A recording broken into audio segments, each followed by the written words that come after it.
The bird with silver feathers.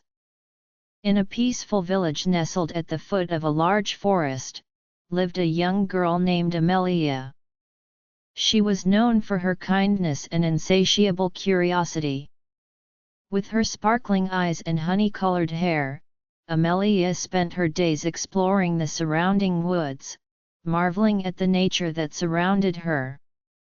But nothing in her past escapades had prepared her for the incredible discovery she was about to make. One morning, while the dew was still purling on the leaves, Amelia ventured further into the forest than ever before. A mysterious song echoed between the trees. The melody was soft, captivating, like a whisper from another world. Intrigued, she followed the sound to a clearing bathed in light. There, perched on a branch, was a magnificent bird. Its feathers shone like silver in the sunlight, and every beat of its wings seemed to emit a slight spark. Amelia had never seen such a bird, not even in books. She stood there, fascinated, afraid of frightening it. But to her surprise, the bird turned its head towards her and spoke in a soft voice. "Hello, young lady. I am Aaron, the silver-feathered bird. If you have come this far, it is because you have a pure heart and a curious mind. May I ask you for help?" Amelia, stunned but curious, nodded. "What can I do for you?" Aaron explained to him that he was not a simple bird.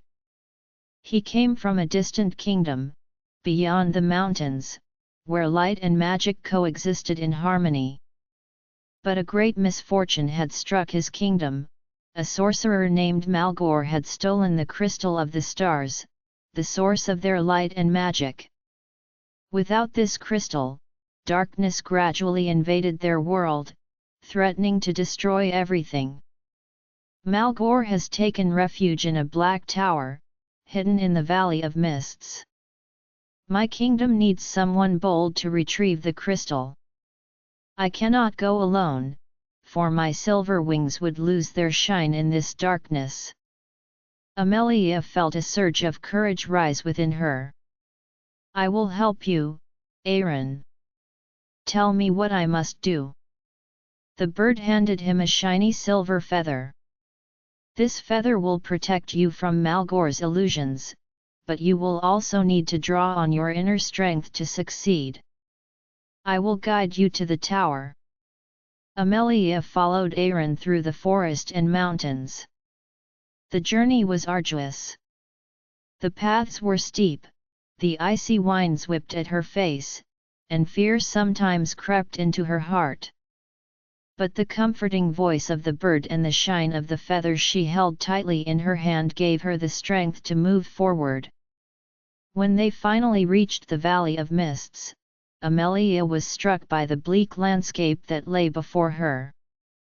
An oppressive darkness covered the valley, and a black tower stood in the center, its top disappearing into the clouds. "Remember," Aaron whispered. "Malgor is a master of illusions. What you see and hear in this tower may not be real. Always follow your instincts and keep the quill close to you." Amelia entered the tower. The inside was cold and dark, the walls covered in ancient runes that seemed to glow with a malevolent light. Suddenly, she heard a familiar voice. "Amelia!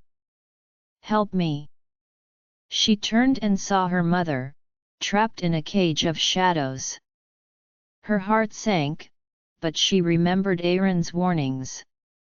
Clutching the silver quill, she closed her eyes and whispered, "This isn't real." The cage and the figure disappeared immediately, replaced by a corridor that opened before her.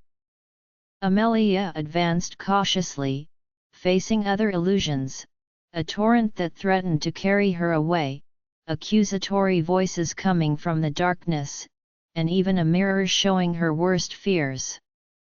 But each time, the silver quill helped her discern the truth. At the top of the tower, she finally found Malgor.